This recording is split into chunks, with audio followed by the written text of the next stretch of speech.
Nah sekarang yang jadi problemnya, sudah disebutkan di konstitusi anggaran pendidikan itu minimal 20% dengan memprioritaskan kepada pendidikan dasar 9 tahun itu, tapi justru sekarang soal buku dan kebutuhan itu menjadi tanggung jawab peserta didik dan orang tuanya.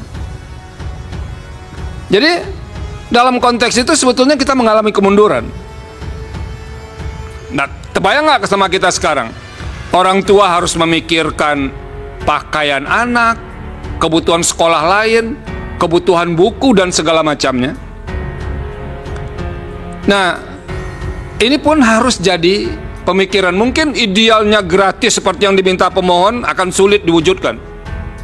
Tapi paling tidak yang harus dipikirkan sekarang, bagaimana komponen-komponen tertentu dari pendidikan itu tidak lagi menjadi tanggung jawab peserta didik. Ini sebetulnya karena apa? Ternyata dari alokasi 20% yang diceritakan tadi, yang realnya itu sedikit, cuman yang dikelola oleh Kementerian Pendidikan dan Kebudayaan itu. Ada transfer ke daerah. Nah, saya nggak tahu juga evaluasi ini uang yang ditransfer ke daerah itu untuk konteks pendidikan 9 tahun itu, pendidikan dasar itu bagaimana. Sekarang ini terus terang negara mulai mau melepaskan tanggung jawabnya terhadap pendidikan ini. Coba bayangkan, ada sekarang UKT sampai 50 juta per semester, Bu. Kita bisa bayangkan nggak?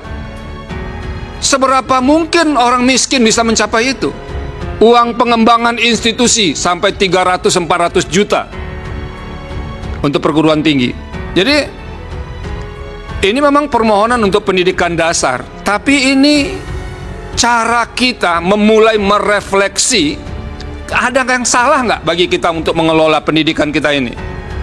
Ini untuk ahli dan saksi ya, tapi mungkin dua-duanya.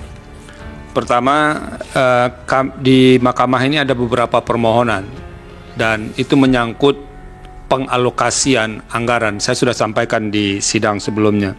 Ini soal pendidikan gratis untuk pendidikan dasar yang 9 tahun itu. Di tempat lain ada lagi permohonan supaya dosen yang dari swasta itu juga diberi kesejahteraan yang sama, itu juga dipertanggungjawabkan oleh negara. Nah, dalam konteks itu sebetulnya saya ingin mengajak kita semua sih sebetulnya bahwa kalau dilihat visi bernegara itu salah satunya kan mencerdaskan kehidupan bangsa. Di visi kita di dalam pembukaan Undang-Undang Dasar 1945. Dan soal pendidikan itu memang tidak terlalu jadi perhatian sungguh-sungguh sih sebetulnya dari awal kemerdekaan sampai hari ini. Nah, belum pernah saya menemukan ada satu rejim pemerintahan yang visinya itu memang pendidikan betul. Belum pernah. Dulu tahun 1997 kalau saya tidak salah, penyebab Margaret Thatcher itu kalah dan partai konservatif itu dilibas partai buruh ketika itu, munculnya Tony Blair karena dia datang dengan tagline baru. Katanya kalau orang memberikan kepercayaan kepada partai buruh, yang akan dia prioritaskan itu katanya pertama education, kedua education, ketiga education. Jadi itu real dia katakan, sehingga kemudian Thatcher tumbang. Dan dia paham betul bahwa tidak mungkin Inggris ketika itu bisa mempertahankan posisinya dan bisa jauh lebih maju kalau pendidikan itu diabaikan. Nah, saya ini produk yang sangat sederhana sih sekolahnya. Dulu masuk, mau pakai sepatu atau tidak, enggak ada persoalan. Mau pakai sendal, bahkan ceker ayam pun enggak ada masalah. Tapi yang saya rasakan, paling tidak sampai saya SMA, kami tidak pernah membeli buku untuk kebutuhan dasar sekolah itu. Saya kira yang di depan ini sebagian besar hakim dan kita yang ada dalam ruangan ini produk cara belajar yang sangat sederhana. Disediakan semua bukunya di sekolah itu mulai SD, SMP, SMA, dan itu bisa diwariskan terus-menerus.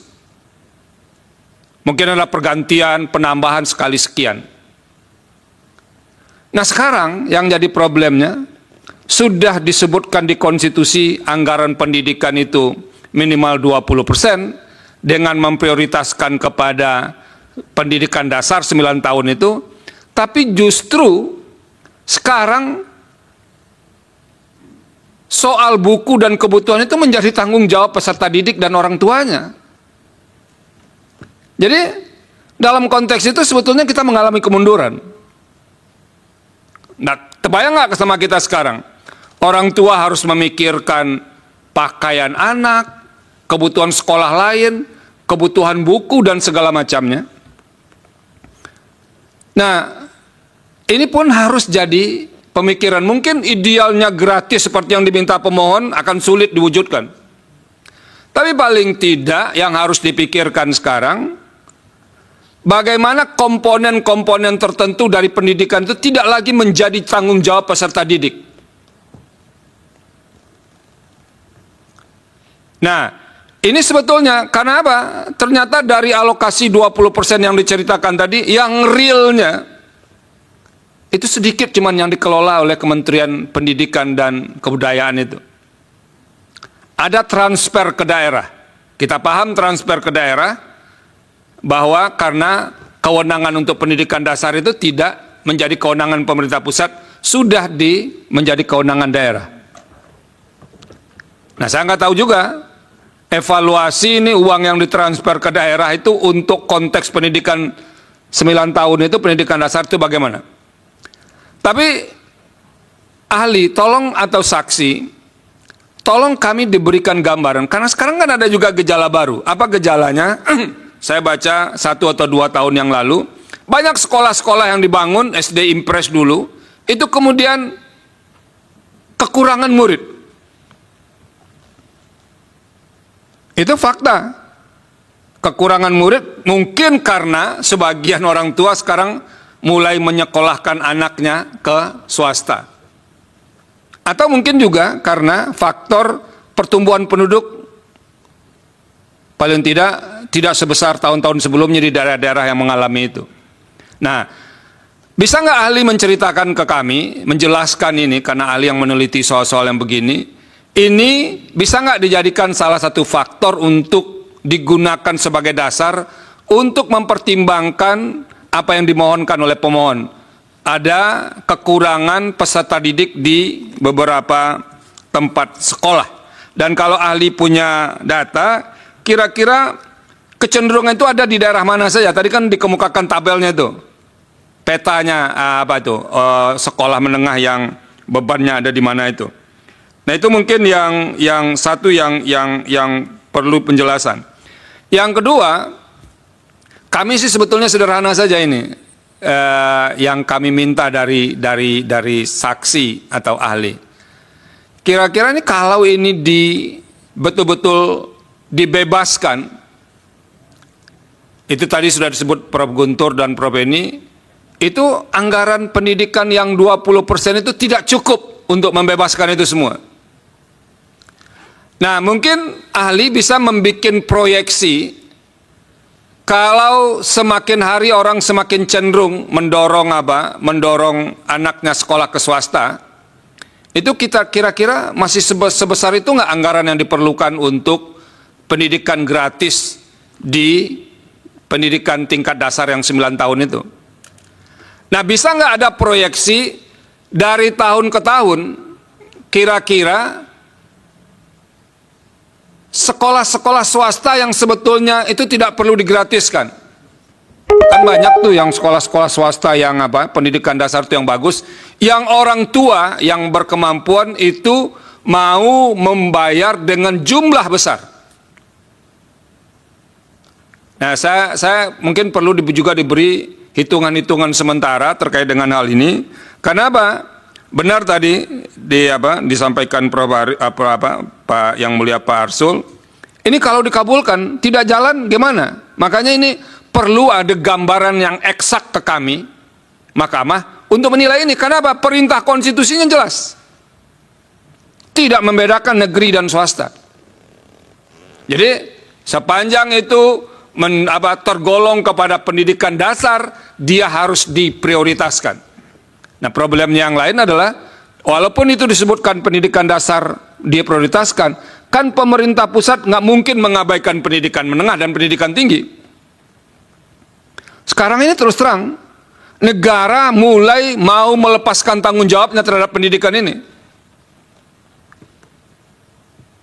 Coba bayangkan, ada sekarang UKT sampai 50 juta per semester, Bu. Kita bisa bayangkan nggak?